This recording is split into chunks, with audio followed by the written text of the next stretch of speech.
Hello friends, welcome to our channel crafted comforts. இன்றைக்கி நம்ம பார்க்க போகிறது ஃப்ரைடேவோட vlog. அதுக்கப்புறம் ஒரு டிஐஒய் கிராஃப்ட்டும் பார்க்க போகிறோங்க. வாங்க வீடியோக்குள்ளே போகலாம். இது வந்து ஃப்ரைடே மார்னிங் எடுத்ததுங்க. காலையில் 5 மணிக்கே விளக்க பற்ற வச்சு சாமி கும்பிட்டாச்சு. அப்புறம் எப்பவும் போல் வாசல் தெளித்து கோலம் போட்டாச்சுங்க.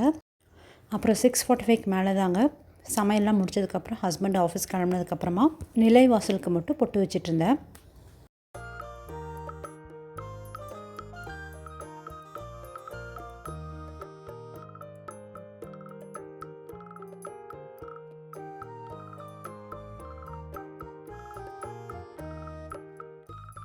இந்த பவுலில் தண்ணிக்குள்ளார ஒரு பிஞ்ச் மஞ்சத்தூள் போட்டு தான் ஃப்ளவர்ஸ் எல்லாம் அரேஞ்ச் பண்ணிகிட்ருக்கேன். அப்புறம் காலையில் வாசல் தெளிக்கும் போது கூட அந்த தண்ணியில் கொஞ்சோண்டு மஞ்சள் பொடி போட்டு தான் வாசல் தெளித்து கோலம் போடுறதுங்க. எல்லா ஃப்ரைடேவும் எப்படி இருக்குமோ அதே மாதிரி தாங்க. எக்ஸ்ட்ராவாக ஸ்பெஷலாக எதுவுமே பண்ணலங்க. நார்மல் ஃப்ரைடே மாதிரி தான். ஆனால் இங்கே ஃப்ரெண்ட்ஸ் நிறைய பேர் அவங்க வீட்டுக்கு கூப்பிடுவாங்க. மஞ்சள் குங்குமம் எடுக்கிறதுக்காக சாயங்காலம் அவங்க வீட்டுக்கு மட்டும் போயிட்டு வரணும். குழந்தைங்க 2 பேர்த்துக்கும் காலேஜ் அண்ட் ஸ்கூல் லீவுங்கிறதுனால வீட்டில் இருந்தாங்க. சேனக்கிழங்கு ஃப்ரை மட்டும் மதியானம் சாப்பிடும்போது செஞ்சுக்கலான்ட்டு செஞ்சிட்ருக்கேங்க. இப்போ செய்கிறதே காலையில் ஹஸ்பண்டுக்கு கொஞ்சமாக செஞ்சு இப்போ நம்மளுக்கு மட்டும் செஞ்சிட்ருக்கேன். ஒரு டீஸ்பூன் இஞ்சி பூண்டு பேஸ்ட்டுங்க, அப்புறம் கொஞ்சம் மிளகாய் பொடி, மஞ்சள் பொடி, உப்பு, அவ்வளோதான். நல்லா போட்டு கொஞ்சமாக தண்ணி ஊற்றி திக் பேஸ்ட்டாக கலக்கிக்கலாம். இது ஏற்கனவே கட் பண்ணி வேக வச்ச சேனக்கிழங்கு. நல்லா தண்ணி வடிச்சிட்டு அப்புறம் ஃபிஷ் ஃப்ரை மாதிரி பிரட்டி எடுத்துடலாங்க. இந்த மசாலாவில் இந்த சேனக்கிழங்கு வந்து காலையிலே வேக வச்சு எடுத்தது தாங்க. நார்மலாக தண்ணி ஊற்றி வேக வச்சா தான், குக்கர்லலாம் வைக்கலங்க. தின் ஸ்லைசஸாக கட் பண்ணி தண்ணியில் போட்டு வேக வச்சாச்சு. உப்பு காரம் எல்லாமே இப்போ மசாலாவில் போட்டு பிரட்டி எடுத்தது தான். ஃபஸ்ட்டு எதுவுமே ஆட் பண்ணலாங்க வேக வைக்கும்போது. தோசைக்கல்லில் ஒரு 4-5 டீஸ்பூன் எண்ணெய் ஊற்றிங்க. ஒரே டைமில் எல்லா சேனக்கிழங்கையும் வச்சு ஃப்ரை பண்ணிகிட்ருக்கேன். ஒரு சைடு போட்டு நல்லா ரோஸ்ட் பண்ணி எடுத்ததுக்கப்புறம் திருப்பி போட்டுக்கலாம் அடுத்த சைடு.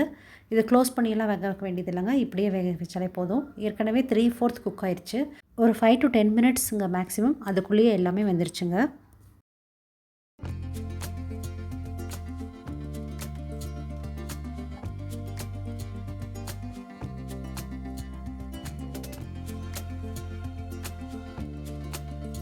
அன்றைக்கி லஞ்சுக்கு சிறுக்கீரை போட்ட பருப்பு கடையல், அப்புறம் ரசம், தயிர், அது கூடவே இந்த சேனக்கிழங்கு.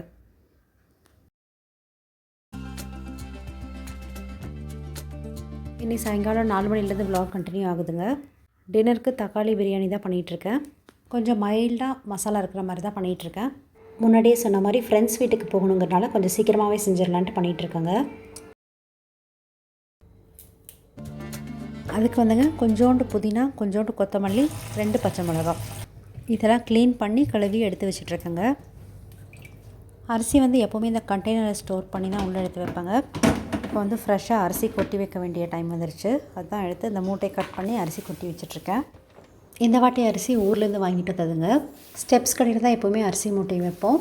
தேவைப்படுறப்ப இந்த கண்டெய்னரில் போட்டு கிச்சனில் எடுத்து வச்சுருவோம்.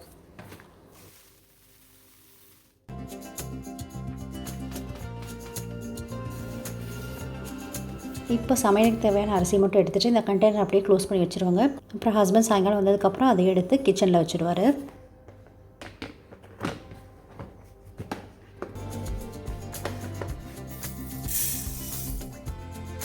நம்ம அளந்து எடுத்து வச்ச அரிசியை 2 வாட்டி நல்லா தண்ணியில் கழுவிட்டு ஊற வச்சிட்ருக்கேங்க.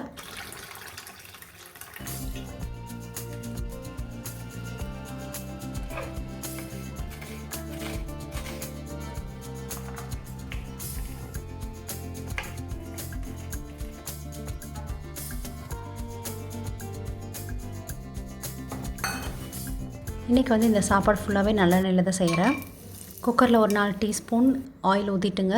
ஒரு ஸ்டார் அனீஸ், கொஞ்சம் பட்டை, ஒரு 1/2 பிரிஞ்சி இலை, இதெல்லாம் எண்ணெயில் போட்டு நல்லா ஃப்ரை ஆனதுக்கப்புறங்க நீலவாக்கில் கட் பண்ண ஒரே ஒரு வெங்காயம், 4-5 பூண்டு பல் எல்லாத்தையும் போட்டு நல்லா ஃப்ரை பண்ணிக்கலாம். இந்த வெங்காயம் ஃப்ரை ஆகிறதுக்குள்ளே நம்ம ஒரு பேஸ்ட் ரெடி பண்ணிக்கலாங்க. நம்ம க்ளீன் பண்ணி கழுவி வச்ச புதினா, கொத்தமல்லி, 2 பச்சை மிளகா, அப்புறம் 3 கிராம்பு, 3 ஏலக்காய், கூடவே 2 பெரிய தக்காளிங்க. இது எல்லாத்தையும் மிக்ஸி ஜாரில் போட்டு ஃபைன் பேஸ்ட்டாக அரைச்சி எடுத்துக்கலாம். எப்போவுமே நான் 6 ஏலக்காய் 6 கிராம்பு சேர்த்துவேங்க. இன்றைக்கி கொஞ்சம் மசாலா கம்மியாக வேணுங்கிறதுக்காக நான் 3 ஏலக்காய் 3 கிராம்பு போட்டேன். கொஞ்சம் ஸ்ட்ராங்காக பிரியாணி ஃப்ளேவர் வேணுன்னா இன்னும் கொஞ்சம் ஏலக்காய் கிராம்பு நீங்கள் ஜாஸ்தியாக போட்டுக்கலாம். இப்போ வெங்காயம் நல்லா வணங்கிடுச்சுங்க. இப்போ வந்து நம்ம அரைச்சி வச்சு அந்த பேஸ்ட்டை உள்ளே போட்டு கலக்கிடலாம். குக்கரில் இந்த மசால் போட்டுட்டுங்க கொஞ்சோண்டு மஞ்சள் பொடியும் போட்டு நல்லா கலக்கி விட்டுறலாங்க. நான் ஃபஸ்ட்டு எண்ணெய் ஊற்றும் போதே முந்திரி போட்டு வணக்கணும்னு நினச்சேன், மறந்துட்டேங்க. அதனால் இப்போ கொஞ்சம் அந்த மசாலா ஓரமாக ஒதுக்கி வச்சுட்டு அதில் கொஞ்சம் நெய் ஊற்றி கொஞ்சம் பொடிசாக கட் பண்ண முந்திரி போட்டு வணக்கிட்டுருக்கேங்க. இப்போ நம்ம அரிசி ஊற வச்சுருந்தோம் இல்லைங்களா, அந்த தண்ணியை எடுத்து 3 கிளாஸ் தண்ணி ஊற்றி வச்சிடலாம். இந்த டொமேட்டோ பேஸ்ட் போட்டோம் இல்லைங்களா, அது நல்லா ஃப்ரை ஆகிடணும். நல்ல ஸ்மெல் சூப்பராக ஃப்ளேவர்ஃபுல்லாக வரும். அதுக்கப்புறம் தான் நம்ம தண்ணி ஊற்றணுங்க. தண்ணி கொதிக்கிறதுக்கு ஒரு 1 or 2 minutes ஆச்சு ஆகுங்க. அந்த கேப்பில் சும்மா நிற்கிறக்க பதிலாங்க அந்த கிச்சன் கவுண்டர் டாப் அப்படியே கையோடு க்ளீன் பண்ணி வச்சிடலாம். யூஸ் பண்ண பாத்திரம் அப்புறம் சாப்பிங் போர்டு எல்லாத்தையும் எடுத்துகிட்டு போய் யூட்டிலிட்டியில் இருக்கிற சிங்கில் போட்டு கழுவி எடுத்து வச்சாச்சுங்க. கையோட கிச்சன் ஸ்லாபையும் தொடச்சி முடிச்சாச்சுங்க. குக்கரில் ஊற்றின தண்ணி இப்போ தான் கொதிக்க ஆரம்பிச்சிருக்குங்க. இதில் ஒரு இம்பார்ட்டன்ட் திங் நம்ம நோட்டீஸ் பண்ணணும் என்னென்னாங்க, அந்த கொதிக்கும் போது இந்த சர்க்கிள் ஃபுல்லாகவே கொதி வரணும். அப்போ தான் குக்கர் மூடி வைக்கும் போது அந்த ரைஸ் எல்லா சைடில் இருக்கிற ரைஸும் வேகுங்க. குக்கரை கொஞ்சம் ஸ்லைட்டாக மாற்றி வச்சுட்டா கூட ஒரு சைடு வெந்தும் ஒரு சைடு வேகாமல் இருக்கும். டெட் ஸ்லோவில் வச்சுங்க 10 minutes வச்சு எடுத்தால் தக்காளி பிரியாணி ரெடி ஆயிரும். குக்கர் மூடி வச்சு நான் ரெடியாக வந்தாச்சுங்க. இதுதான் நான் ஈவினிங் கட்டிட்டு போகிறக்காக எடுத்து வச்சுருந்த சாரீ. இது வந்து ரெட் அண்ட் பிங்க் கலந்த மாதிரி ஒரு ஷேடுங்க. ரெடி ஆகிட்டு எல்லார் வீட்டுக்கு போயிட்டு வந்தாச்சுங்க. நைட்டு வரும்போது 8:30க்கு மேலே ஆயிடுச்சு. அதுக்குள்ளே ஹஸ்பண்டும் சின்ன பொண்ணு சாப்பிட்டாங்க. அப்புறம் நானும் பெரியவங்களும் தான் சாப்பிட்ருந்தோம். இது வந்து முன்னாடியே வாங்கின ஒரு ப்ராடக்ட்டு தாங்க. ஏற்கனவே நான் இதுக்கு முன்னாடி வீடியோலேயே காமிச்சிருக்கேன். இது வந்து கிளாஸ் பாட்டில்ஸு 300 ml. இந்த கிளாஸ் பாட்டில்ஸ் எல்லாம் கழுவி அதில் மசாலா பொடியெல்லாம் போட்டு வச்சாச்சுங்க. நாம் இந்த கார்ட்போர்ட் பாக்ஸை வச்சு தான் ஒரு DIY ப்ராஜெக்ட் பண்ண போகிறோங்க. இப்போது இந்த கிளாஸ் பாட்டில்ஸ் எல்லாம் கழுவுறதுக்காக எடுத்து வெளியே வச்சுட்ருக்கேங்க. இந்த கார்டன் பாக்ஸை வச்சு தான் நம்ம ஒரு ரீயூஸ் ஐடியா பண்ண போகிறோங்க. இந்த கார்ட்போர்ட் பாக்ஸ்லங்க நிறைய கம்பார்ட்மெண்ட்ஸ் கொடுக்கறதுனால இது மல்டிபிள் திங்ஸ் ஸ்டோர் பண்ணுறதுக்கு யூஸ் ஆகும். அது எப்படி பண்ணலாம் அப்படிங்கிறத பார்க்கலாம் வாங்க. ப்ரௌன் ரேப்பர்ஸ் எடுத்துக்கலாங்க. இது வந்து நம்ம மால்ஸ்லலாம் கிடைக்கிற ப்ரௌன் கவர்ஸ் தான். அது இல்லைனா சில மால்ஸில் ஒயிட் கவர்ஸ் கிடைக்குது. அப்படி இல்லைனா ஆர்டினரி புக்ஸுக்கு போடுற ப்ரௌன் கவர்ஸ் கூட எடுத்துக்கலாம். கலர் வந்து நம்ம சாய்ஸ் தாங்க. விருப்பப்பட்டால் இது நம்ம நியூஸ் பேப்பரில் கூட பண்ணலாம். இந்த ப்ரௌன் கவரில் பேஸில் இருக்கிற ஜாயிண்ட்டை மட்டும் கட் பண்ணி எடுத்துடலாங்க. இப்போ நம்மளுக்கு 2 சைட்லேயுமே ஓப்பன் எண்டாக இருக்கிறதுனால கட் பண்ணுறதுக்கு ஈஸியாக இருக்கும். அவ்வளோதாங்க. 7 cm விட்டு வச்சுங்க லாங் ஸ்ட்ரிப்ஸாக கட் பண்ணி எடுத்துடலாம் இந்த ப்ரௌன் ரேப்பர்ஸை. கட் பண்ண இந்த ஸ்ட்ரிப்ஸோட ஓரங்களை மட்டும் நம்ம ஃபோல்டு பண்ணிடலாங்க. 2 சைட்லேயும் இருக்கிற லென்த் வைஸ் இருக்கிற எட்ஜஸை வந்துங்க தின்னாக ஃபோல்டு பண்ணிக்கலாம். இந்த மாதிரி 2 ஃபோல்டுமே இந்த லாங் சைடில் இருக்கிற 2 எட்ஜஸ்லேயும் 3rd ஃபோல்டு வந்து மறுபடியும் ஃபர்தராக இன்னொரு ஃபோல்டுங்க. இந்த மாதிரி நிறைய ஸ்ட்ரிப்ஸை கட் பண்ணி ஃபோல்டு பண்ணி வச்சுக்கலாங்க. இந்த பேப்பர் ஸ்ட்ரிப்ஸ் எல்லாம் ரெடி பண்ணுறது கொஞ்சம் டைம் கன்சியூம் ஆகுங்க. பொதுவாகவே கிராஃப்ட்ஸ்னாலே கொஞ்சம் பொறுமையாக பண்ண வேண்டியிருக்குங்க. இந்த மாதிரி DIY ப்ராஜெக்ட்ஸ் அண்ட் கிராஃப்ட்ஸ் பிடிச்சிருந்தா பாருங்கள், இல்லைனா இதை ஸ்கிப் பண்ணிடலாங்க. நான் ஆல்ரெடி கட் பண்ணி வச்சுருக்கிற இந்த ஸ்ட்ரிப்ஸை பார்க்கலாங்க. ஃபஸ்ட்டு இந்த கார்ட்போர்ட் பாக்ஸில் சைடில் இருக்கிற ஃப்ளாப்ஸ் எல்லாம் கட் பண்ணி எடுத்துடலாங்க. 4 சைட்லேயும் இருக்கும் இல்லைங்களா எக்ஸ்ட்ரா, அதை தான் கட் பண்ணிகிட்ருக்கோம். இந்த உள்ளே இருக்கிற பார்ட்டிஷன் வந்துங்க எது கொஞ்சம் லூஸாக ஆடிட்டுருக்கோ அது கூட மட்டும் இன்னொரு கார்ட்போர்ட் வச்சு அட்டாச் பண்ணியாச்சு. இப்போ நம்ம வந்து ஃபெவிகால் எடுத்துகிட்டு கொஞ்சம் தண்ணி ஊற்றி கலக்கி டைல்யூட் பண்ணி வச்சிடலாங்க. கட் பண்ணி வச்சு இந்த லாங் ஸ்ட்ரிப்ஸில் எட்ஜஸில் ஃபெவிகால் அப்ளை பண்ணிக்கலாங்க. அதே மாதிரி கார்ட்போர்ட்லேயும் ஃபெவிகால் அப்ளை பண்ணிக்கலாம். இந்த மாதிரி இந்த 4 சைடுமே உள்பக்கமாக எல்லா ஸ்ட்ரிப்ஸையும் ஒட்டி எடுத்து வச்சுக்கலாங்க. நான் முன்னாடியே சொன்ன மாதிரி இது ஈஸியாக பண்ணக்கூடியதான், பட் டைம் கன்சியூமிங்க. இது பண்ணி முடிச்சதுக்கப்புறம் ஒரு நேச்சுரல் லுக் கொடுக்குங்க. ப்ரௌன் கவர் வச்சு பண்ணுறதுனால இது பார்த்தா பனை ஓலை பாக்ஸ் மாதிரி இருக்குங்க. கொஞ்சம் ஒரு ஸ்ட்ரிப்பாக அப்படியே ஒட்டிட்டு போய் 4 சைடுமே ஒட்டி முடிச்சதுக்கப்புறம் பாருங்கள் இப்படி தான் இருக்கும்.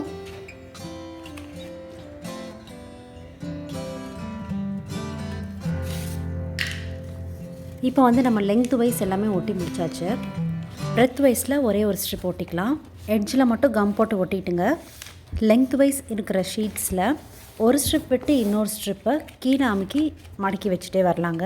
இந்த மாதிரி அப்போ தான் நம்மளுக்கு ஒரு வீவிங் பேட்டர்ன் கிடைக்கும். பாருங்கள், இந்த மாதிரி ஒன்று விட்டு ஒன்று கீழே ஃபோல்டு பண்ணி வச்சுருக்கோம்.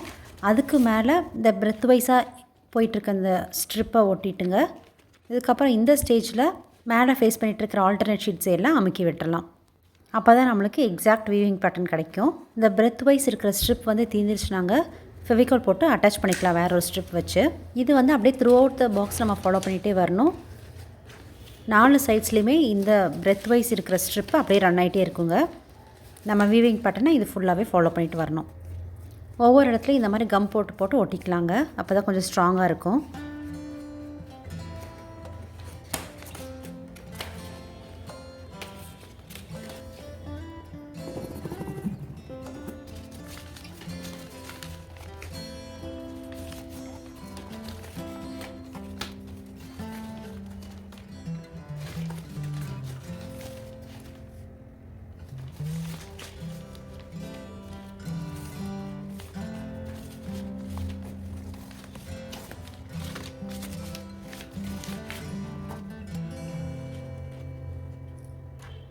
நல்லா ஸ்ட்ராங்காக பிடிச்சி இருக்கணுங்கிறதுக்காக நம்ம தேவைப்பட்ட இந்த மாதிரி குட்டியான கிளிப்ஸு குத்தி வச்சுக்கலாம். இந்த கிளிப்ஸ் கூட அமேசானில் வாங்கினது தாங்க. இந்த ஸ்டிச்சிங்காக நான் வாங்கின கிளிப்ஸு அதை இதுக்கு யூஸ் பண்ணிக்கிறேன். இல்லைன்னா அது கெட்டியாக பிடிச்சிக்கிறதுக்கு துணிக்காய் போடுற கிளிப்ஸை கூட யூஸ் பண்ணிக்கலாம். பிரெத் வைஸில் ஒரு ஸ்ட்ரிப் ஃபுல் ரவுண்ட் போனதுக்கப்புறமா அடுத்த ஸ்ட்ரிப்பை அது கீழே ஒட்டி அதே மாதிரி இன்னொரு ரவுண்ட் முடிச்சுட்டு வரணும். அந்த மாதிரி ஒரு 4-5 ரவுண்ட்ஸ் வருங்க இந்த பாக்ஸ்க்கு. எல்லாம் முடிச்சதுக்கப்புறம் பாக்ஸை உல்ட்டா பண்ணி வச்சுட்டுங்க. ரொம்ப லாங்காக இருந்துச்சு. அந்த ஸ்ட்ரிப்ஸ் எல்லாம் ஒரு 2 இன்ச் கேப் விட்டு கட் பண்ணிவிட்டுங்க. அந்த 2 இன்ச் எக்ஸ்ட்ரா இருக்கிறத வந்து இந்த மாதிரி ஃபோல்டு பண்ணி நம்ம ஒட்ட வச்சிட்ருக்கோம். கூட என் சின்ன பொண்ணு ஹெல்ப் பண்ணிகிட்ருக்காங்க. அடியில் ஃபினிஷிங் நீட்டாக இருக்கணுங்கிறதுக்காக ஒரு ப்ரௌன் ரேப்பர் போட்டு இதெல்லாம் கவர் பண்ணி ஒட்டிடலாங்க.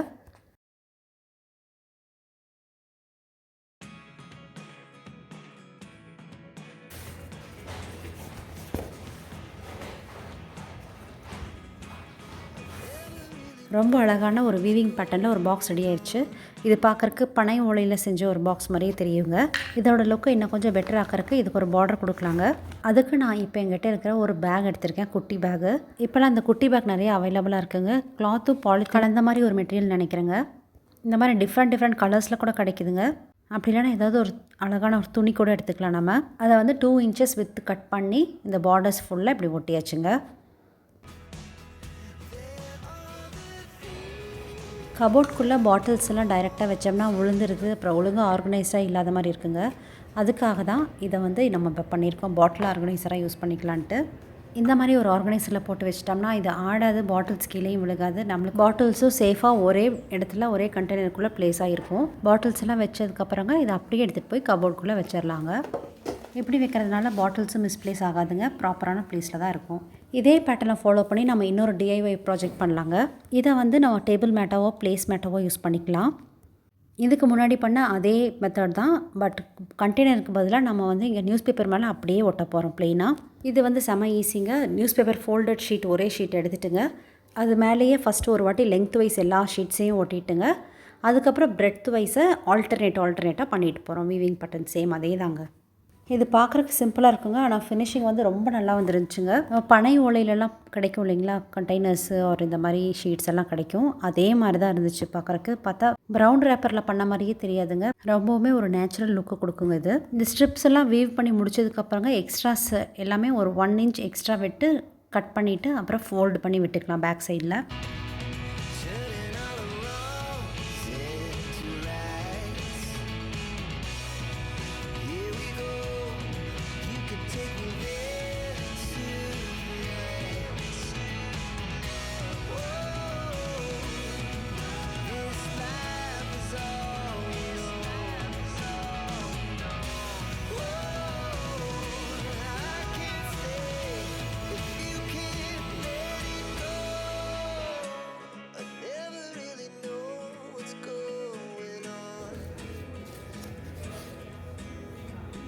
இதோட லுக்கை எடுத்து காமிக்கிறதே இதோட பார்டர்ஸ் தாங்க.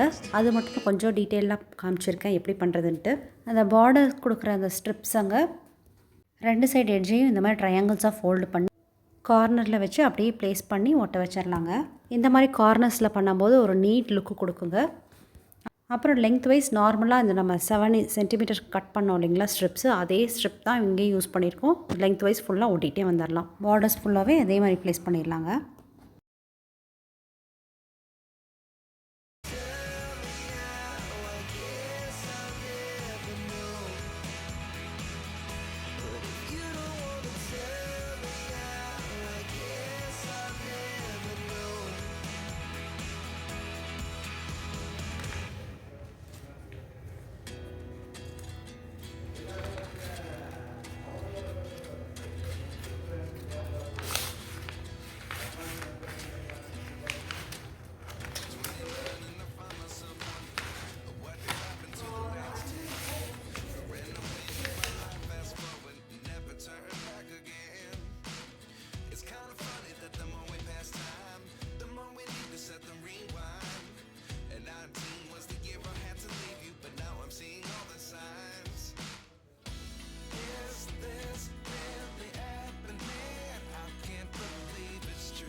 வெறும் ப்ரௌன் கவர் வச்சே ஒரு பனையோட எஃபெக்டில் ஒரு சூப்பரான டேபிள் மேட் பண்ணியாச்சுங்க.